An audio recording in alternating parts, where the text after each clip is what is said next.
Voilà, très chers téléspectateurs, nous vous bénissons encore une fois pour l'occasion que vous nous donnez d'être reçus auprès de vous. Nous sommes dans notre série des émissions Son de vie et nous avions débuté un thème sur la culture du prophète. La culture du prophète. Et nous sommes en train de développer cet enseignement sur plusieurs volets. Nous voulons prier le Seigneur afin que nous continuions sous votre attention. Prions le Seigneur. Éternel Dieu de vivant, nous te remercions pour cette faveur, ce privilège que nous recevons de parler de ta part en cette manière. Bénis tous ceux qui nous recevront directement ou en différé. Bénis tout celui qui va croiser ce message. Que la parole croisse, que l'Esprit de Dieu prenne place massivement dans la vie de tous les auditeurs, dans le nom de Jésus-Christ. Amen. Voilà, comme nous parlions, nous disions que nous sommes dans la série des émissions Son de vie en français et nous sommes en train d'élaborer un thème intitulé sur la culture du prophète. La culture du prophète. Et nous avons parlé sur quelques points déjà. On a parlé sur la voix qui est très importante dans la culture du prophète. Le prophète doit bien utiliser sa voix et doit bien écouter la voix de Dieu. On a aussi dit que la voix, c'est ça la trompette, que la voix, c'est ça la personne. On a aussi dit que la trompette, elle est différente de celui ou de celle qui la joue. On va expliquer qui joue la trompette dans les prochaines émissions. Le but est que nous voulons, dans l'église de Dieu, dans l'église du Seigneur, nous souhaitons, selon que Dieu nous a mis à cœur, de participer au rétablissement du ministère des prophètes ou aussi du ministère des fondements. Comme vous le savez, dans Ephésiens chapitre 2 et 20, la Bible dit que l'église est fondée sous la fondation du prophète et des apôtres. Donc on comprend que le ministère des fondements sont des ministères efficaces, importants, surtout comme Dieu l'a utilisé au début et que nous sommes à la fin de l'église, car le temps de la grâce est presque à sa fin. Nous avons partout des signes avant-coureurs qui nous font montrer que bientôt, très bientôt, les chrétiens, l'épouse va devoir quitter la terre. Et nous croyons que le Seigneur, de la même manière qu'il a donné son esprit pour commencer son église, nous croyons qu'à la fin de l'église, il s'arrive, nous attendons à un grand réveil qui va amener de vrais ministères authentiques, rétablissant l'église de plusieurs façons et de plusieurs facettes. Et nous voulons être outils de Dieu pour son corps dans le monde. Voilà pourquoi nous parlons de la culture du prophète. On a parlé des 4 P, suivez nos émissions passées, prophétie, prophétique, prophétisme et le prophète. Et on a parlé du premier point, c'est la voix. La voix, c'est dans la culture du prophète. Le prophète doit bien utiliser sa voix. On a dit que la voix du prophète, c'est une arme offensive et une arme défensive. On a aussi dit que le prophète doit être en mesure de se sanctifier. Là, c'est dans le second point. Le prophète doit se sanctifier. La sanctification, elle est très importante dans la vie du prophète. Le prophète doit être saint. Le prophète doit être saint. La sanctification aide le prophète et la sanctification permet à ce que le message du prophète soit pur. On a dit quelque part que Dans la prophétie, il y a le pourcentage. Tu peux avoir donné une prophétie, mais puisque le pourcentage humain est plus grand que le pourcentage divin dans la prophétie, c'est pourquoi il y a des accomplissements à compte-gouttes, parce que ce n'est pas réellement Dieu qui a réellement parlé. Et on a aussi dit ceci, selon la sanctification, Dieu disait à Jérémie, si tu sépares ce qui est vil de ce qui est précieux, ta bouche sera comme ma bouche. On a dit, est-ce que Dieu peut mentir? Jamais. Dieu ne peut pas mentir. Tout ce que Dieu dit, il le fait. Tout ce que Dieu dit devient une loi pour lui-même Dieu. Il ne peut pas se résigner. Ce qu'il a dit, il va le faire. Mais tout ce que fait Dieu, il ne le dit pas toujours parce qu'il est souverain. Comprenez que dans notre série des émissions sur la culture du prophète, nous n'allons pas parler comme un évangéliste. Nous allons travailler avec l'onction prophétique, avec des codes prophétiques, avec des langages prophétiques, afin que tout celui qui a la grâce prophétique, tout celui qui a un appel prophétique, puisse être nourri et pourquoi pas rétabli. Que Dieu nous bénisse. Deuxième point, comme on a déjà amorcé, nous parlons de la sanctification. La sanctification, c'est dans la culture du prophète. Il y a des gens qui nous ont déjà posé la question. Donc maintenant, on ne peut pas, nous les pasteurs, on ne peut pas suivre ces messages. Non. Tout pasteur, tout homme de Dieu, enfant de Dieu, vous pouvez suivre ces messages. Pourquoi? Parce que la Bible dit, le Saint-Esprit, c'est l'esprit de la prophétie. Donc, en réalité, tous, on est ne fût-ce que prophète par office, parce que nous parlons de la part de Dieu. Parler de la part de Dieu, c'est ça, faire office de prophète. Car le prophète, il parle de la part d'eux. Donc, si tu es pasteur, ce message aussi te concerne. Si tu es évangéliste, ce message aussi te concerne. En tant qu'enfant de Dieu, ce message aussi te concerne. Mais nous savons que nous voulons réellement parler à ceux qui ont un mandat, un ministère de prophète. On a aussi dit ceci, que celui qui a un don de prophétie n'est pas forcément prophète. Mais le prophète a les dons de prophétie. Que Dieu vous bénisse. Nous parlons de la sanctification. Si nous pouvons un peu récapituler sur le prophète, prenons l'exemple de Moïse. Moïse, Dieu l'a établi Dieu. Et Dieu a établi Aaron comme le prophète de Moïse. Donc, Aaron ne pouvait pas parler si Moïse n'avait pas parlé. Donc, un prophète ne bouge pas quand Dieu n'a pas bougé. Un prophète ne parle pas quand Dieu n'a pas parlé. On a dit que le prophète, il est l'ombre ou l'image de l'objectif. L'objectif, c'est Dieu et le prophète, il est l'image. Dieu est invisible, le prophète est visible sur terre. Donc un prophète mature, un prophète majeur, il cesse de prêcher, il vit son message. Souvenez nos anciens enseignements sur cette lancée. Nous parlons sur la sanctification et aujourd'hui on a préparé quelques points pour appuyer la sanctification du prophète. On a parlé de la voix, on a parlé maintenant de la sanctification. Maintenant, nous voulons étaler un peu les éléments dans la sanctification. Premier élément, les yeux du prophète. Les yeux du prophète. L'œil du prophète est un élément important. L'enfant de Dieu, le prophète, surtout le ministre prophète, tes yeux sont très importants. Pourquoi? Parce que tes yeux sont doubles. Un prophète de Dieu a deux genres d'yeux. Les yeux humains et les yeux de l'esprit. Les yeux humains, c'est une porte visible pour appréhender les jugements des choses visibles et invisibles.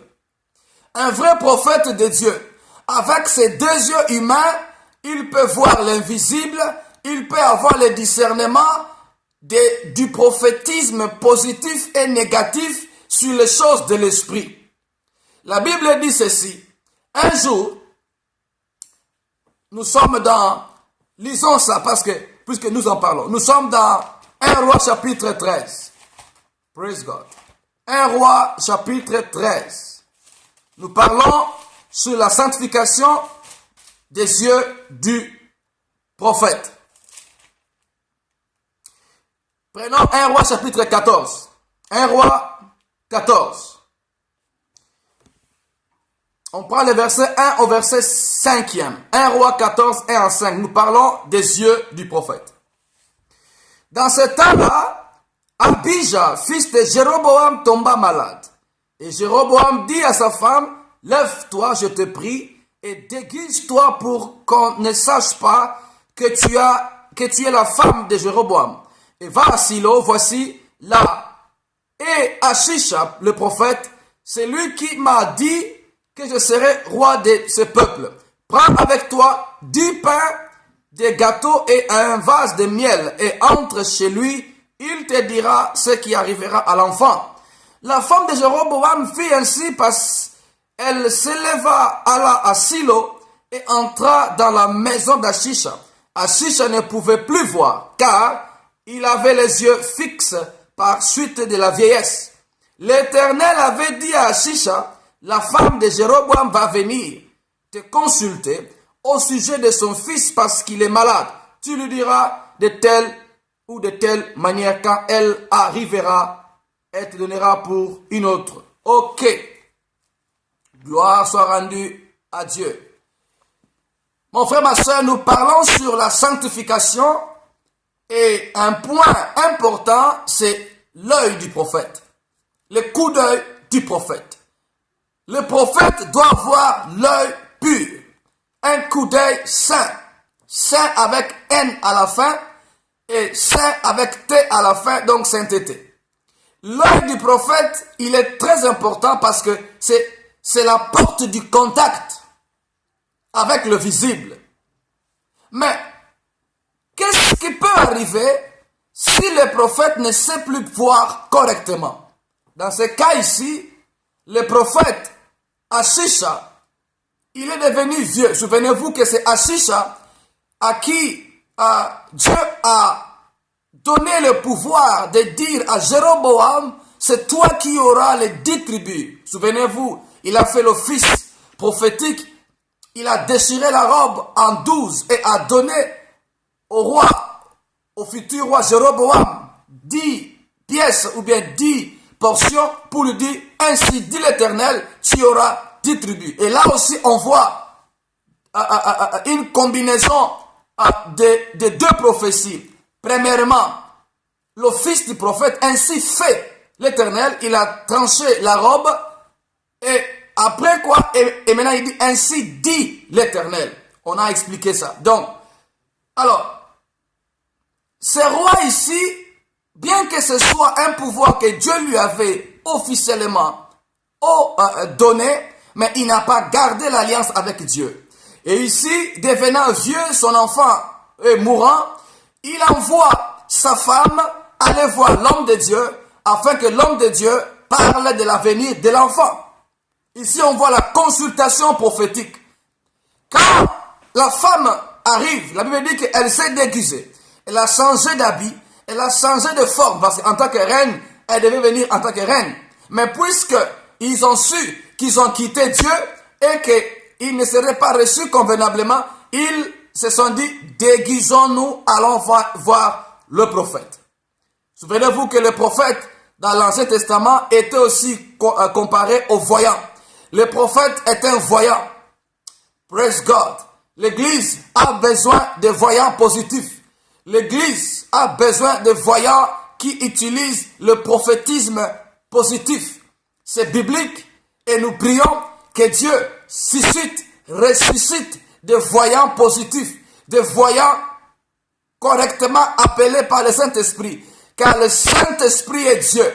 Le Saint-Esprit est plus fort que tous les esprits des eaux. Le Saint-Esprit est plus fort que le vautour, plus fort que le python, plus fort que le léviathan, plus fort que le léviathan, plus fort que tous les esprits qui peuvent opérer, plus fort que les sirènes, plus fort que toute autre chose. Que Dieu rallume, réactive, ressuscite les esprits des prophètes, que Dieu ressuscite réellement le vrai don du Saint-Esprit, le vrai prophétique positif, et réhabilite le vrai prophétisme dans l'Église. J'appelle au nom de Jésus à tous ceux qui ont vu le buisson ardent en songe, à qui Dieu s'est apparu ou bien est apparu, que ceux-là puissent rétablir leurs alliances comme on a dit hier, rétablir leurs hôtels d'intimité, que le vrai ministère des prophètes soit rétabli et que par la grâce de Dieu, que les vraies églises reconnaissent le vrai prophète envoyé de la part du Seigneur.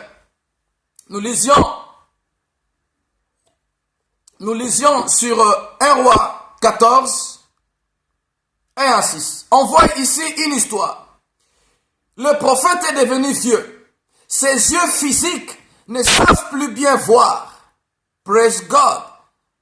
Le prophète est un esprit, comme tout homme aussi. Tu es un esprit, tu as une âme, mais tu vis dans un corps. Mais le prophète, en plus de cela, son esprit de prophète est au-delà de son corps. On voit ça aussi dans le cas de Jacob. Jacob, devenu déjà vieux, il ne pouvait plus voir. Quand Joseph a amené les enfants, Ephraïm et Manassé. Comme vous le savez, Manassé est l'aîné. Ephraïm, il est le petit. Mais quand Joseph a amené les enfants, la Bible dit, Joseph a placé Manassé à la droite de Jacob et Ephraïm à la gauche de Jacob.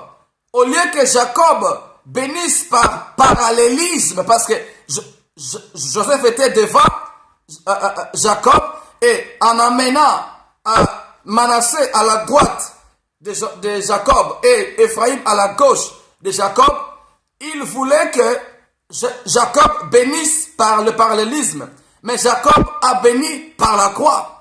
Il a béni par le croisement. Pourquoi? Parce que lui-même aussi, Jacob, a été béni par le croisement. La Bible dit, selon la culture, il fallait que Isaac bénisse Ésaü. Mais puisque le Saint-Esprit dans le ventre de Rebecca, il avait déjà dit que tu as deux nations, tu as deux peuples, mais le petit sera le plus fort. Alors le jour que Isaac voulait faire l'erreur de bénir Ésaü, Rebecca a dit à Jacob, fais ceci, fais cela.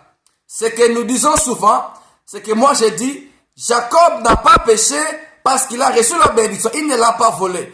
Mais seulement, il ne devait pas dire qu'il est Ésaü. Il devait dire qu'il est Jacob et on aurait vu si Dieu avait menti à Rebecca. Son péché était, il a pris sa bénédiction au nom d'Ésaü. Et c'est pourquoi il y avait un problème. Le ciel cherchait Jacob, Jacob était disparu. Le ciel savait qu'il y a Ésaü et Jacob, mais sur terre, on voyait Ésaü et Ésaü. Alors, là, j'étais revenu pour lui reposer la question. Comment t'appelles-tu? Cette fois-là, il dit non, je suis Jacob. Et alors, il a été béni comme Israël. Donc, Jacob aussi a hérité de la bénédiction par croisement. C'est pourquoi, devant Manassé et Ephraïm, il ne pouvait que donner la reproduction par la même espèce. Les reproductions se font par la même espèce. Praise God. Donc, un prophète, même s'il est aveugle, son prophétisme ne diminuera pas. Non. Un prophète, même s'il est aveugle, sa visibilité de l'esprit peut ne plus utiliser la porte des yeux, mais plutôt la porte de toucher ou la porte de l'ouïe. Souvenez-vous, dans la parole du Seigneur, il y avait un aveugle qui criait, fils de David, fils de David, Bartimée. Pourquoi? Parce que il ne pouvait plus voir, mais il pouvait entendre. Donc Dieu utilise les capacités des outils qui te restent. Les choses qui sont détruites, si elles ne peuvent plus être ressuscitées, Dieu va accentuer sur d'autres sensibilités, sur d'autres sens. On va l'expliquer au fil du temps. Ce prophète ici, la Bible dit, il était déjà vieux et quand la femme arrive, la femme était déguisée. Autrement dit, elle a changé d'identité. Elle a changé d'apparence. Mon frère, un vrai prophète de Dieu, même si tu te déguises, tu viens en cravate, tu viens à tambour battant, si l'esprit de prophète est dans cet homme, il saura qui tu es. C'est pourquoi je prie que nos collègues activons l'écoute prophétique, activons la sensibilité prophétique, car il y a trop de faux au milieu de nous. Quelqu'un qui vient te voir, te proposer un partenariat financier, bien que tu sois dans les besoins, mais consulte Dieu.